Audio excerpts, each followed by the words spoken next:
Good afternoon, everyone. Thanks for joining us. Hope you had a good weekend.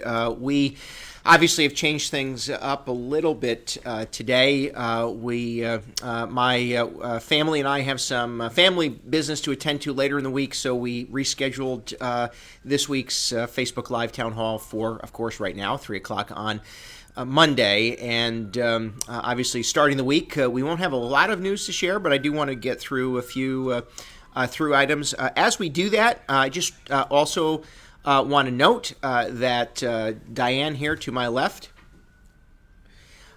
she's being assisted by a computer screen, and Kate is on that computer screen. But when we have the American Sign Language interpreters, it turns out that I speak fast. And since I do, with a lot of passion, they usually have two people here to make sure they don't miss any one of the fast words that come out of my mouth. So Diane is assisted, but on her own today. So it turns out that we're going to see how today goes. We may have to take a break and a bit of a pause so Diane can rest her hands. But we'll see based on your questions. And if you do have a question, please write it in the comment section below the live stream. We did over the weekend ask if you had some topic points you wanted us to touch on. We have a couple. We're going to get to what options you have for voting and some questions regarding voting in a minute. But before we do that, today marks, this past weekend marks 6 months since the county's first case, March the 12th here in Duchess County. And then our decision to move forward with closing schools and limiting social gatherings occurred on March the 13th. We were, as you remember, and I remember it very clearly, we had, obviously, there were cases in communities around us. Duchess County ultimately having its first case on the 12th of March, and we proceeded with Ulster and Orange County to move forward with school closures and restrictions on social gatherings. In fact, in this community, Duchess, Ulster, and Orange, we did so 2 weeks before the state of New York as a means of slowing the spread, and you've responded remarkably well, and for that we're tremendously grateful. Duchess County residents have been stressed these last 6 months. There's little question whether you've been overwhelmed with the information regarding the disease. You yourself may have contracted COVID. You may have a family member who has. And sadly, we know in this community, hundreds have lost their lives to this disease. You might be a business owner or at a place of employment that remained closed for just too long. Your finances may be stressed, and you may not really know necessarily what to do next. And I know the anxiety of that as well.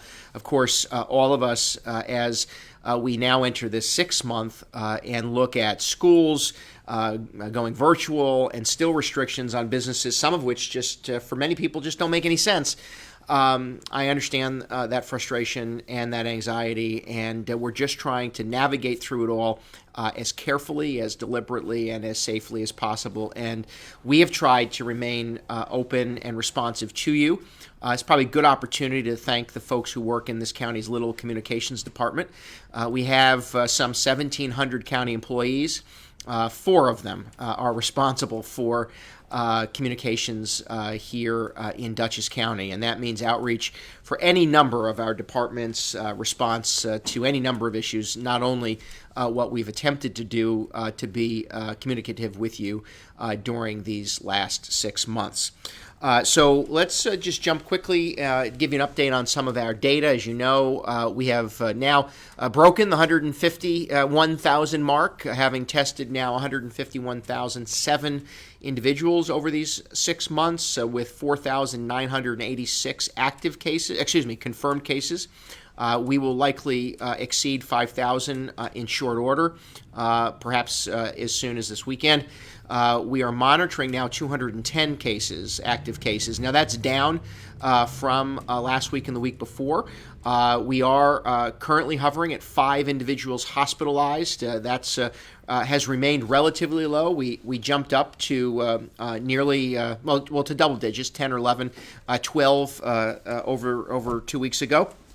But at this point, we are monitoring 5 individuals who are hospitalized. And as you know, we now have 154 individuals who have succumbed to the disease. And to be clear, I think a week ago there was an inputting error that accidentally moved our death total count from 153 to 154. That was removed, in fact, within 24 hours, taken out of the dashboard. It was simply an inputting error that we caught. The good news is that we catch those, which is good, right? We identify any errors and correct them in the dashboard. But since then, we have had an individual who did succumb to the disease here in Duchess County, and we're very sorry for that loss and the family that will live on with it.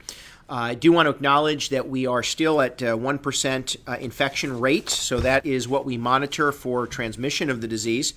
And just want to ask that we continue to remain vigilant here in Duchess County. Continue to do those things that we ask to stay clean, right? Wash your hands, personal hygiene.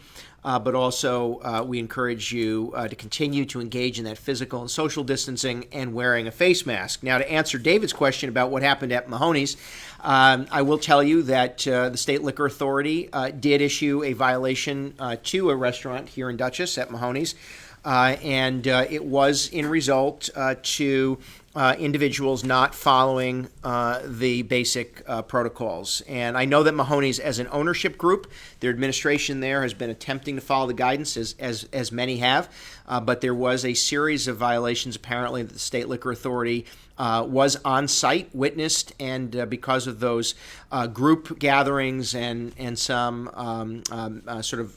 again, social gatherings, it wasn't because somebody didn't order buffalo wings with their beer. It was apparently a series of things that caused the State Liquor Authority to take action.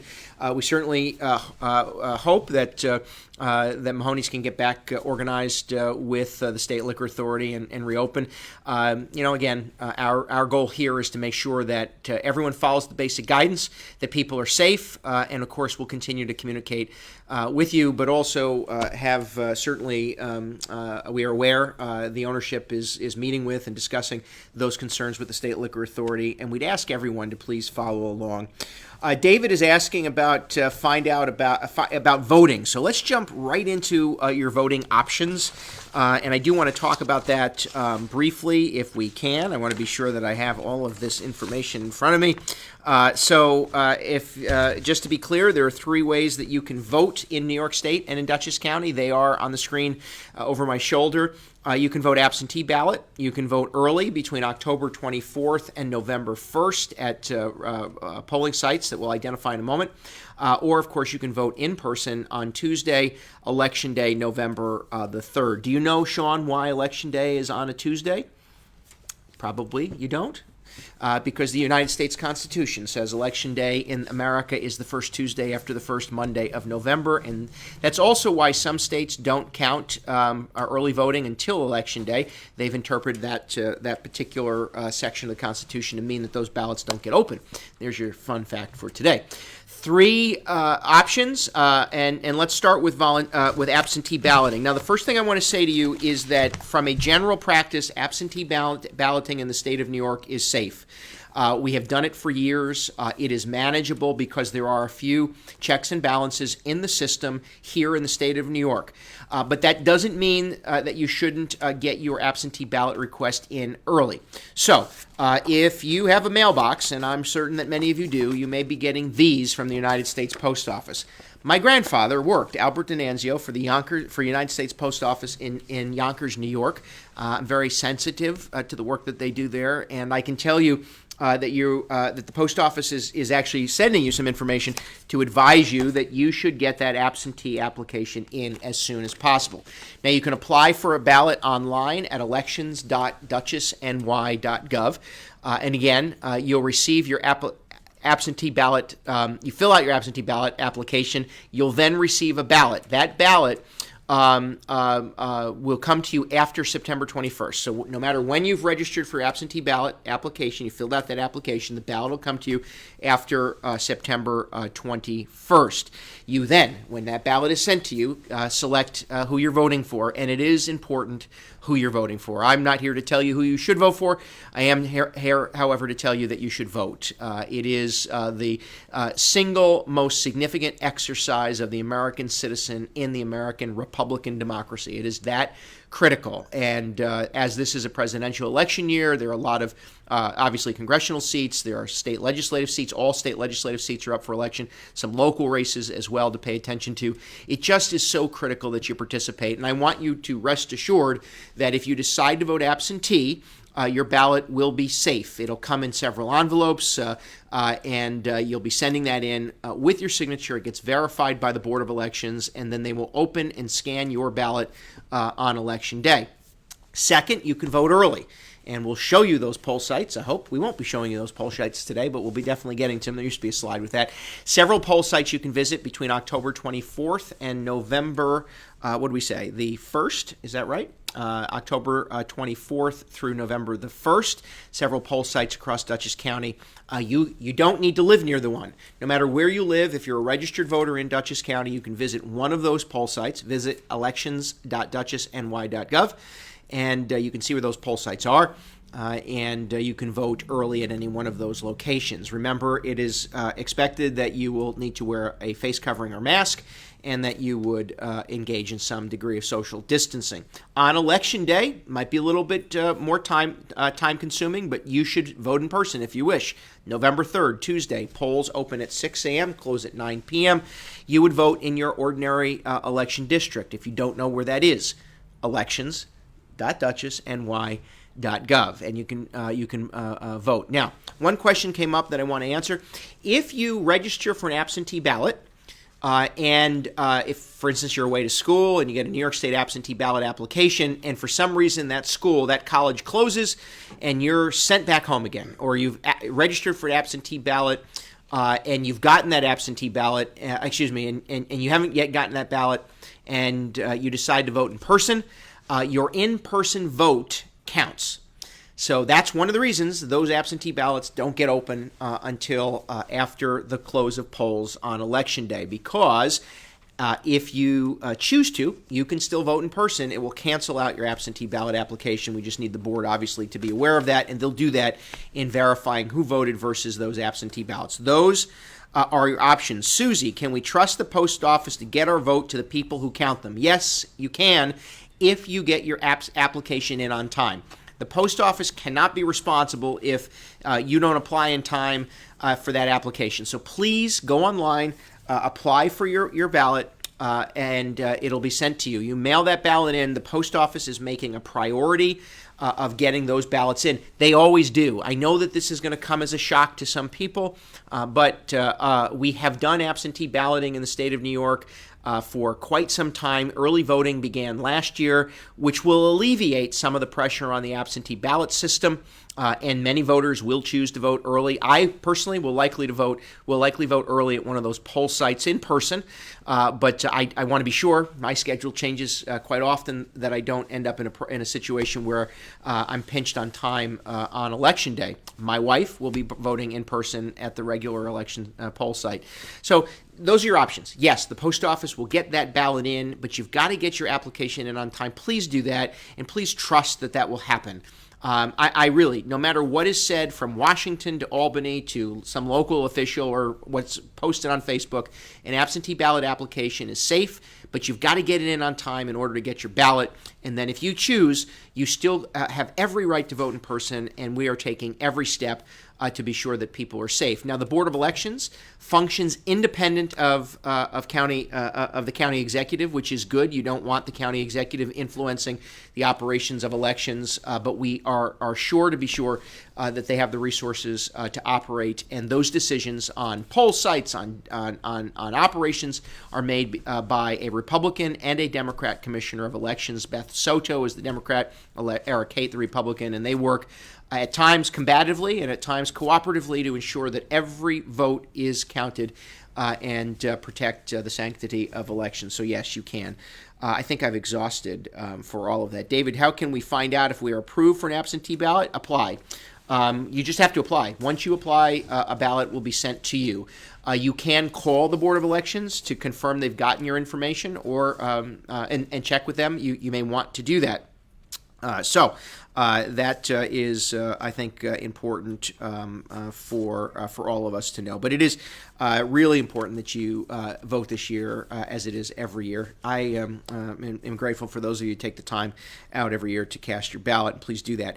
I showed a good video about absentee ballot previously. Thank you, Karen. We did. It was organized by the Board of Elections, and we're going to show it again.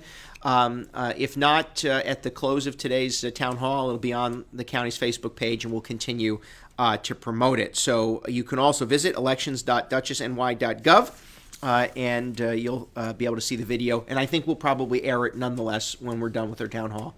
And one more on voting. Great. I think this is good. I'm happy to do that.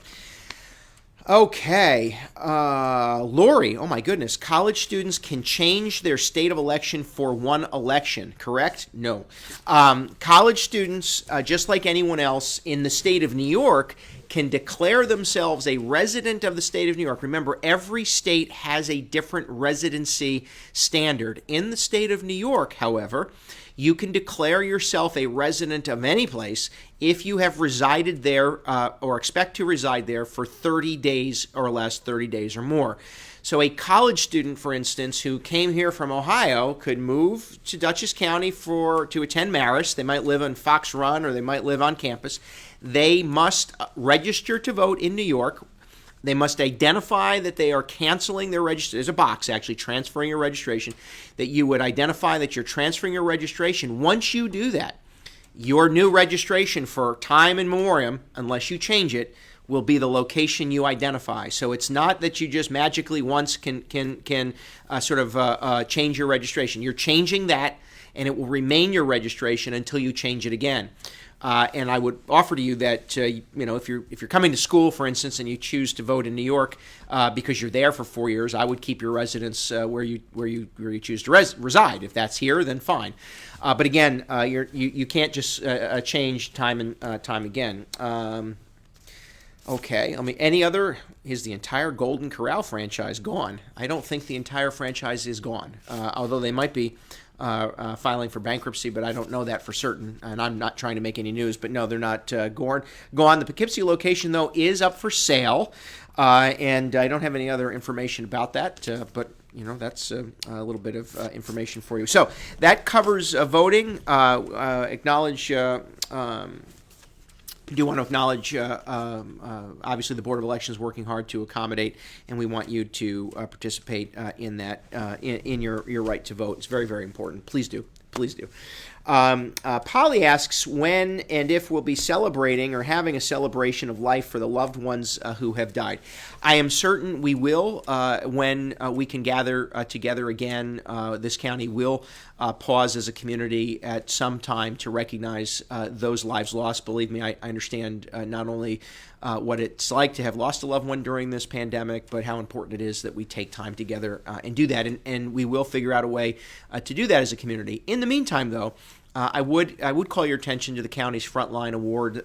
We are recognizing individuals who have gone above and beyond. This could be a nurse or a doctor or someone who worked the floor at a hospital who assisted in that end of life for an individual who may have dealt with this disease.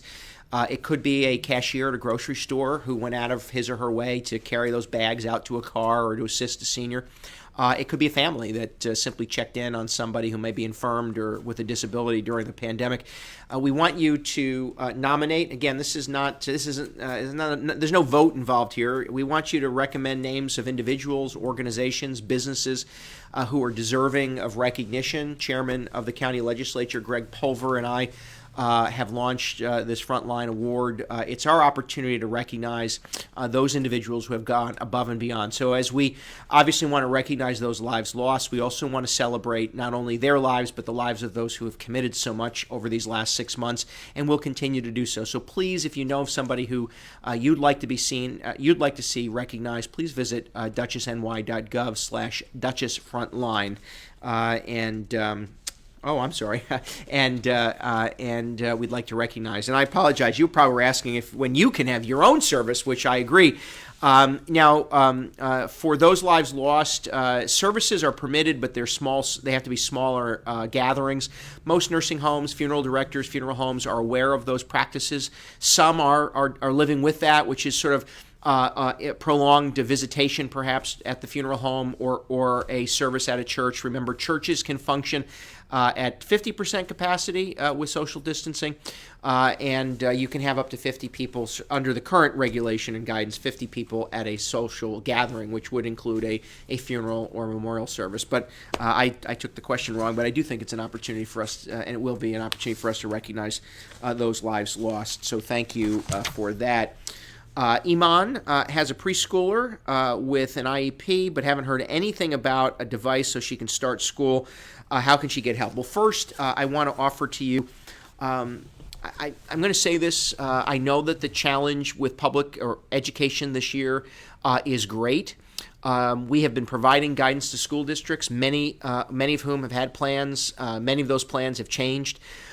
We have to have the courage to get this right, which means, by the way, we have to get it right to ensure that everyone's safe, that we protect everyone's health.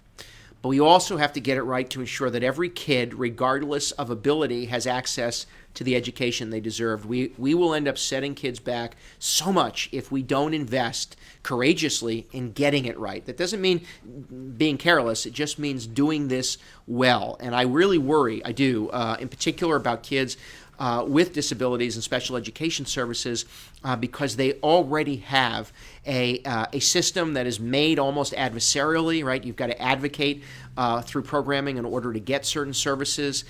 Many schools are stressed with resources and therefore don't always have the tools available. And of course, now add this to it. And I just worry, I really do, that those with disabilities are going to see significant regression or, and as importantly, are just being left out. And we don't want that. So to answer your question, first, your school district must make accommodations. So you really should reach out to the director of, first your teacher, if your child has a particular teacher already assigned, or the director of special education services, and if not that, the school superintendent if you have a problem. Now you can reach out to us through Think Differently. You can visit thinkdifferently.net.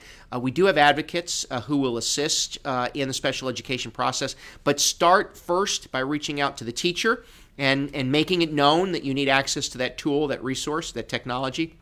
And if there's a problem where the teacher is not the right person in your district to have that contact with, then it's the director of the special education services. And do reach out to us at thinkdifferently.net if we can be of some assistance. We are nearing the time that we have to take a bit of a break. Would you like a break?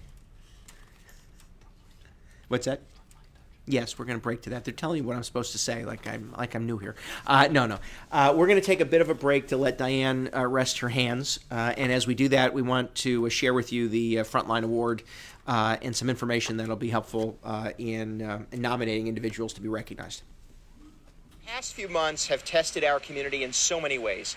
Through such adversity, though, there have been countless opportunities for Dutchess County residents to step up to the challenge and assist our neighbors and our community. Your county thanks each of you who have helped our cause to contain the spread of COVID-19. I personally thank you all, but saying thanks isn't enough. In coordination with my friend Greg Pulver, the chairman of the county legislature, we are unveiling the Duchess Frontline Award, Dutchess County's way of officially recognizing the heroic efforts of so many of our residents of every age. We've seen the face of a frontline responder change over the past 6 months. And our Duchess Frontline Award is a chance for you to nominate someone you know who has made a difference in our fight against this pandemic. It could be the nurse who's worked too many 12-hour shifts to count. It might be the supermarket clerk who has kept shelves stocked with cleaning and disinfecting products. Perhaps it's the family that has consistently checked in with their elderly neighbor who's feeling anxious or isolated. Whoever it is, we want to know about them. I urge you to head over to duchessny.gov/Duchess Frontline and nominate someone you know for our Duchess Frontline Award. It's quick and easy to nominate, and you'll join your county in recognizing those who have made a difference in keeping our community safe. Honorees will receive a personal certificate memorializing Dutchess County's gratitude for their contributions to our combined efforts. So many in our county have given their time, talents, and resources to battle COVID-19. Now it's our turn to give them the proper recognition they deserve. I hope you'll join us in nominating a Duchess Frontline honoree who has made a difference in your life and in the life of our community. Greetings from the Dutchess County Board of Elections. Today we're going to discuss the important steps all voters should take to ensure their mail-in ballots get counted. When you receive your ballot in the mail, there will be 3 important items in the envelope. First is the ballot. Second is the oath envelope. And third is the return mail envelope. The first step is to read the instructions on your paper ballot and cast your votes by selecting the correct number of candidates in each contest and completely filling in the oval next to their name or pencil. Avoid making any stray marks, erasures, notations, or corrections on your ballot, because that could cause your vote to be rejected. If you make a mistake on your ballot, you should spoil your ballot and contact the Board of Elections for a new one. The second step is to place your ballot into the oath envelope and make sure the envelope is sealed. Do not place any other materials, such as notes, post-its, or any foreign objects into your oath envelope. Doing could cause your ballot to be rejected. Make sure the envelope is securely sealed. One of the most common mistakes voters make is failing to seal this oath envelope. If we receive your ballot back and it is not sealed in this oath envelope, not counted. Third, you will sign and date the oath envelope. Make sure you are signing it on the correct space. You are not required to have a witness sign the envelope unless you are physically unable to sign. Try your best to sign with your official signature. You want this signature to match the one on your voter registration card as closely as possible to avoid challenges. Now your ballot is ready to mail. Place it in the return envelope and seal this outer envelope as well. Make sure that you attach the correct postage. The last day to put your ballot in the mail is the day of election. The best way to make sure that your ballot is not late is to put it in the mail without delay. Remember, your ballot must be signed, sealed, and mailed on time in order to count. That was Ira. Really? What? We just took the break. We're live again. That was Ira. Yes, yeah. Oh my God. That was the break. Diane's still, she's still breaking. If you missed any of that, remember when we're done, the Facebook Live will convert right with the closed captions. You'll be able to watch it as a recording. On YouTube, excuse me. So that was Ira Margulies from the Dutchess County Board of Elections giving you a little tutorial on voting. I hope you found it informative. Kim asked, are county employees allowed to vote early without using benefit time? Well, Kim, county employees have election day off. So as a actual day off, you have that option. I actually don't think, and I'd want to confirm if you vote early, you would also get additional time. There is a section of law that I know voting on election day, I think employers must provide employees time to vote on election day, because that assumes, right, you hadn't already voted early. But because early voting occurs on weekends, I don't believe that you can use benefit time, but you do have the day off on election day, except for certain employees. And if they haven't voted on election day if they work in those positions that don't afford them the day off based on the union agreements, they do have the right to make use to go vote without being penalized or made use of benefit time. That's true for public and private employers. So you should know that if you're a private employer. as well. We acknowledged and gave you some information about that Frontline award. We also want to recognize and thank the many heroes in our community, those frontline employees, emergency responders, law enforcement, fire and rescue, and those who were on the front line these last 6 months. And they take on many faces, and we're not going to decide who they are. You know who you are. We want to the extent you want to join us on September the 23rd at 7 p.m. We're going to be airing Back to the Future at the Overlook Drive-In in Poughkeepsie. Very grateful to the staff and ownership at Overlook. The concession stand will be open, but other than that, it's a nice night out. If you're interested in joining us, 7 p.m. on September 23rd at the Overlook Drive-In, we're going to be airing and showing Back to the Future as a way of saying thank you. Now, our park staff is also getting into the movie business. We are on Friday, October the 2nd. Gates open at 6:30 p.m. at Bowden Park, showing Hotel Transylvania as sort of a work up to Halloween. This is another opportunity. We thank the entire park staff. They do a great job at the Parks Division and the County Department of Public Works. 6:30 p.m. at Bowden Park in Poughkeepsie. We're doing another drive-in movie night, and you can register at duchessny.gov/parks events. duchessny.gov/parks events. And we're entering into the fall months. This is a great time to get out at any one of Dutchess County's parks or rail trails, Bowden, Wilcox, Quiet Cove. Please take advantage. Be safe and be respectful and considerate of one another. Now, to that end, Nicholas asked about an executive order by the governor forbidding trick-or-treating. And can I confirm that? One, it has not come up, and two, we think that there are safe ways to enjoy Halloween, and in Dutchess County, we'll be enjoying Halloween. Just as, for instance, we did this last week, there are ways to get together in social gatherings and still be respectful. So, we expect that there will be some basic guidance, and we will encourage residents to be safe, which means small groups, right? We don't want folks going out in large mass groups. We need people to be considerate of one another on as far as social distancing.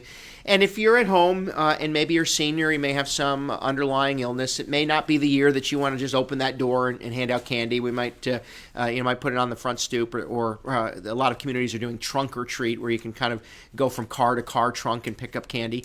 I guess that's how it works. But we have not heard. I've read. I've seen. I think it's a little bit of clickbait, but online.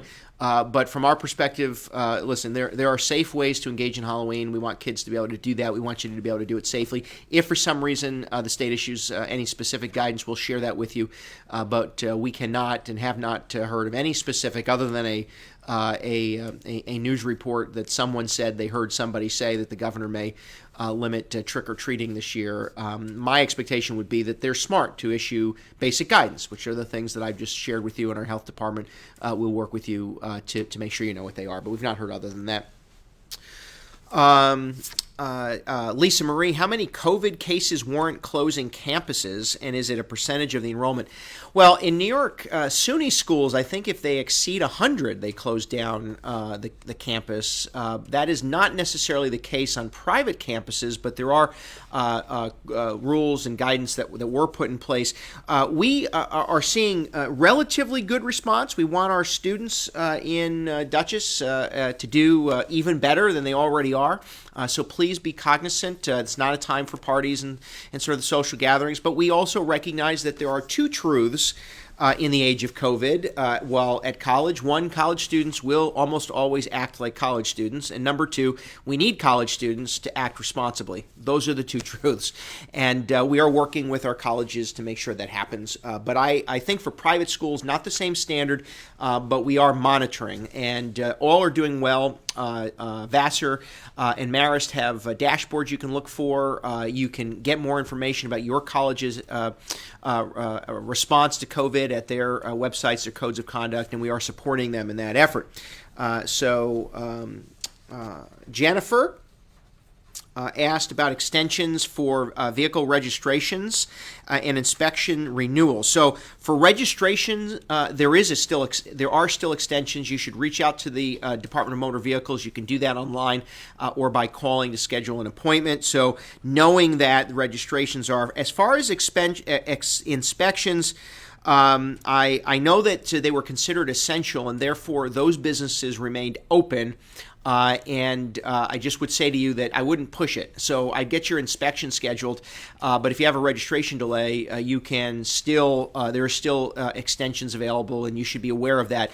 And basically, and I don't want to do Brad Kendall's job, I think Brad Kendall has been watching, and as county clerk, he oversees the Department of Motor Vehicles, but we've been advising people, I know personally I've been advising people, if your registration is up, schedule and keep some record of that you have scheduled, so that if you have a problem with law enforcement, you're pulled over, or there may be some inspection, you can, quote to them chapter and verse your appointment, the date you intend to go in, and mostly in every case, I would say to you that they'll accommodate as long as you've made some effort to get that scheduled. But if Brad's out there and wants to correct me, he can do that. Why is the New York State Department of Health COVID tracker no longer posting county stats? Well, Deborah, it was last week, so I don't know that we know that that's going to stand. Maybe they're updating. Maybe they did some sort of update. Sometimes you may want to check and refresh your browser, but they were posting that information. We are asking we have been asking that the state include demographic information county by county. They've not yet done that. They've done downstate counties individually and then upstate. So we are asking that information, the state gets all of that information. We don't at the county level have access to all of it. We don't receive all of it in an organized way. So we do want the state to do that, and we do expect that they are still posting county by county information. There may have been a glitch over the weekend. We know that many people are struggling. I want to jump to a couple of the programs we put into effect. Thanks to dollars we're leveraging through the CARES Act, Dutchess County is using federal dollars to provide assistance through our Child Care Relief Scholarship, and the applications are due this Friday. This is a 75% scholarship for children who need daycare, and if you visit duchessny.gov, you can see the specifics regarding that program. Additionally, we launched our micro enterprise grant. This is for small businesses, individual grants up to $10,000. You need to apply through October the 7th, and again, visit duchessny.gov for more information. We talked a lot about voting. I want to touch on the census. We are nearing, in fact, we are in the last 14 days of the census count. Number one, the United States Constitution mandates that the federal government engage in counting every American, and therefore the federal government every 10 years engages through the Census Bureau in this massive count of every person. Why do we care? And some people I've seen online say, why do they care? We care because federal funding is distributed to states and localities based on population. If we lose population compared to others, we lose federal aid. That means highways, mental health, some drug addiction-related services, housing, community investment, infrastructure, all related to population. So if Westchester adds 50 people and we lose 50 people, that's a swing of 100 people, and that's how dollars get distributed. So that's number one. Number two, most people who live upstate always argue that we don't have a strong enough voice in the state legislature, that upstate needs to be heard too. Well, this is one of those, this is that moment where the tool to help determine how many state legislators and where they come from and who they represent is based on population. So we want to be sure that every resident is counted. We are ahead of last year, just so you know. We are just about now at last year, 10 years ago, my goodness. So this is 2020. In 2010, we've hit what we think is that same percentage of what we closed in 2010. We've got 14 more days to get everybody counted. So please participate in the census. It is critically important. Again, federal aid for special education services, distributed also based on population and other factors. But again, it is so very important, and even the Dutchess County Legislature, who will have an election next year, will be their districts will be drawn based on the population. And in this county, we do that now through an independent commission. We'll be talking a little bit about that as we get later on in the year. But again, census, very important. Visit 2020census.gov in order to fill out your forms. Now, you may also be home saying, well, I already filled it out, and they still come to my house. That is true. I'm not in charge of the federal government. I do know that the Census Bureau workers go to undercounted areas, and they knock on every door. Sometimes I assume that they are able to cross-reference, but many times what they're trying to do is make sure that everyone in the neighborhood is counted. So you may have filled yours out, but maybe your neighbor didn't. And if your neighbor didn't, they may come to your house and say, hey, do you know how many people live in that house next door? Now, they're not prying. They're actually trained to get a proxy. So you might say, oh, my neighbor has 2, 3, 4 people. Don't lie and say they have 25 because we want more people. But we do want you to be sure that you give as much information as you can. And that information is federally protected. In fact, census workers could risk a fine and jail if they release any information they've learned during that process. So just keep in mind, very safe. We want you to participate in the census and make sure you'll be counted. If there are no other questions, I knew we wanted to go to one that did come up over the weekend. I think it's Gay Marie asked about the work of the police modernization collaborative that we're working on. First, the question was basically, what is the county doing to address police reforms? And can I talk a bit about how the state police and county police do and don't intersect? I think that's a good point. So with a few minutes left, why don't we talk a little bit about this? Number one, some of you obviously have been engaged in this process with us for a while, but about 6 years ago, Duchess County, with our police chiefs, and we do these things collaboratively with our police chiefs. We have multiple agencies. They're all responsible for different authorities, right? The town of Hyde Park Police is the law enforcement agency of record for Hyde Park. The sheriff's office has concurrent jurisdiction, but on a day-by-day basis, and in the case of an emergency, the Hyde Park Police are in charge of law enforcement in their community. We don't get to tell them what to do. We need their cooperation. We don't set law or policy that tells them what to do. I'm good. What we do through our Criminal Justice Council is we look at best practices. We've been doing this for decades, but over the last 6 years, about 6 years ago, we began a really aggressive effort to identify best practices. Why? 2 reasons.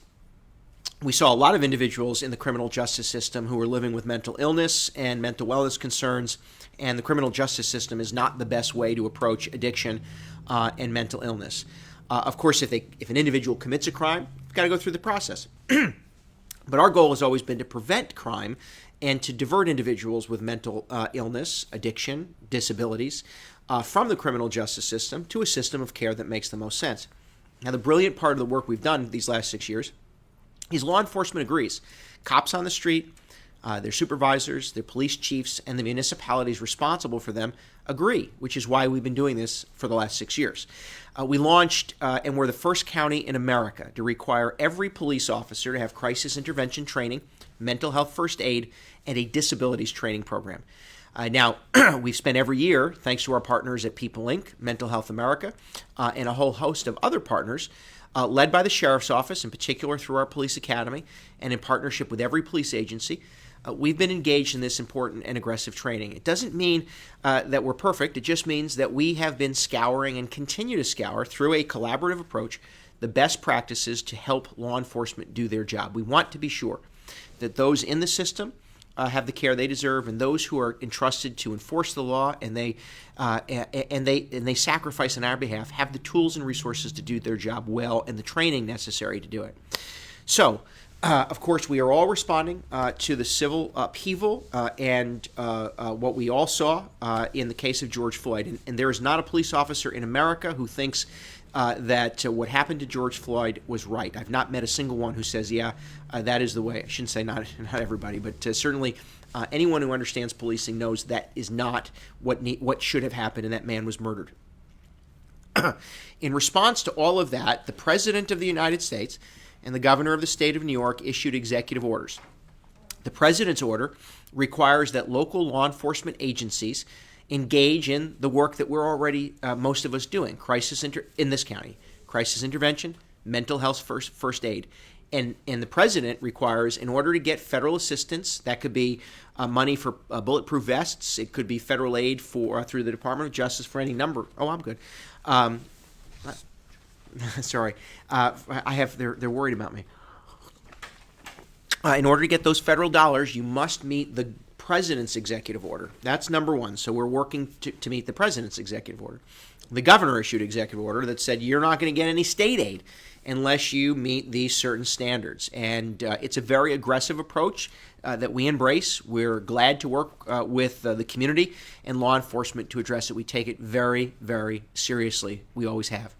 And what that means for us is that we launched ahead of the governor's order, but we again wanted to do this, do it correctly, this police collaborative.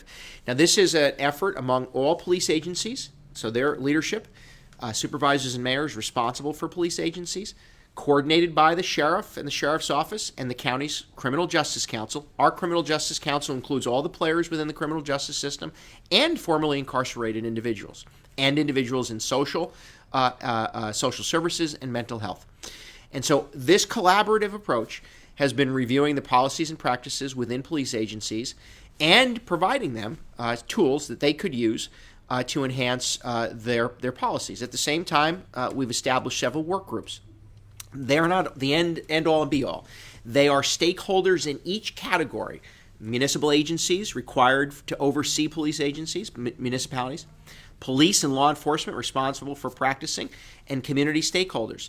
This includes individuals who have organized protests, who have been engaged in community policing, who are involved in responding to incidents of injustice, intolerance, and racism, and community activists, along with individuals who represent different levels or layers of government, stakeholders. That's been coordinated by Ken Roman in our Department of Emergency Response and a steering group, and we are scouring best practices across the country. We're reviewing every policy of every police agency in the county, and we're doing it collectively. This isn't combative. This is a very thoughtful and deliberate way to confront the need to be sure that we are giving our law enforcement officials, our officers, the best tools and the best training possible, that we're ensuring that as community leaders, we're providing law enforcement those tools and responding to the public's desire that we always do better. And that really is the call. Do better. Be just. Be fair. And at the same time, listening to community members who have different experiences but represent interests within our community to be sure we're doing this collaboratively, exhaustively, comprehensively, and right. And that's the approach we're taking. It's very aggressive. We're doing it for all of the right reasons. I understand that everybody has a different political persuasion and view and ideology, but it is entirely appropriate to support the good work of people who respond and sacrifice and service in law enforcement, while also saying without question that we believe in being just and fair, and that our systems and our people and our practices have to be tolerant of everyone regardless of race. Those are the things that make this country great, that we have the need to provide for public safety and the need to be sure that we're doing it right. And so we're engaged in this aggressively. We're going to remain engaged in it aggressively. I promise you that the leadership in the stakeholders group, community leaders and activists, in the municipalities, supervisors and mayors, and the police agencies, police chiefs and law enforcement officials, they're all earnestly and honestly engaged in this effort, and they mean it. And so please participate. If you these police reform forums, I've seen some of the public comment in the Facebook pages. You don't need to argue with one another. Everybody who has a perspective has a right to be heard. And rather than yelling about why are you doing this at all, or there's no need to, or defund everything, engage in the process to give us real information. You know, it is patronizing to say to people, well, you know, they deserve a seat at the table. It is absolutely necessary to ensure that seat is open to everybody. So regardless of your experience, regardless of your race, regardless of your ideology, we need you to speak up, because all of this informs decision making. And an honest decision maker, an honest one, is going to listen to all of it and try to build good, solid policy to ensure the best in public safety and the best in law enforcement and the best in human nature and the best in being fair and just. And achieving those two things is very, very critically important, and we're engaged in it. So visit duchessny.gov, police forums. Please participate in them. So critically important, and we're engaged in doing this for all of the right reasons, because we want a safe and just society. That's what we want, and that's what we're engaged in. And this is how we're going to end before we close up today. It has been 6 months. Someone once said to me about my own kids, be careful, because the days may be long, but the years are short. Well, that is absolutely true these last 6 months. The days have been very long, but the months have been very short. And I would not substitute any of my personal work as county executive for any of the struggle or sacrifice many people have had to make. You know, I don't know what it's like to struggle to keep a business open. I try to understand it and respond. I don't necessarily know, even personally, what the struggle, even with the disease is, although I know what it's like to lose a loved one to it. What I can tell you is that, first, this county government has taken very seriously our responsibility to respond to a real public health risk. It is a real public health risk. And how we respond to it needs to be managed and manageable. We set expectations.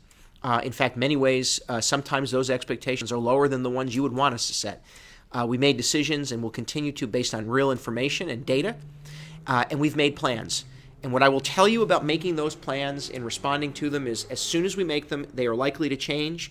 And they're changing not because we just decided to change them, but because new information and new data is real. And in responding to that information and data, we're trying to come up with new ways to help you live out your lives as safely and fairly and freely as possible. But I will tell you this. I didn't run for nor get elected county executive to be a hall monitor. But part of the job these last 6 months has been trying to be sure that people understand what the expectations are. And now some elected officials want to tell you from the top down, and you may want me to shout more or to oppose more or to yell more or to yell less. I don't know what it is. I've read it all. But I think what we've attempted to do these last 6 months is give you real information and try to respond to that real information and to stay calm. And that is to focus on the need to be safe. We want to continue social distancing. We want you to continue to wear face coverings and a mask. And we want to be sensitive to the health and well-being of others. At the same time, we have to figure out ways to get back to living our lives. And that means fighting for businesses. It means speaking up at times. And it means pushing. And sometimes you may think we push too little. Sometimes you may think we push too hard. But the truth of the matter is we're trying to balance it all in a way that's safe and responsible for all of you. And there is no one in this county government who would ever put their political beliefs, their ideology, or their personal beliefs ahead of what we know and believe and feel is in the best interest of everyone, which mostly means most of the time some people will feel we've acted well and some will feel we didn't act well enough. I hope that means most of the time we have been able to strike the right chord. And with that, we have spent 6 months now going back and forth together through this medium. We're going to continue to do that.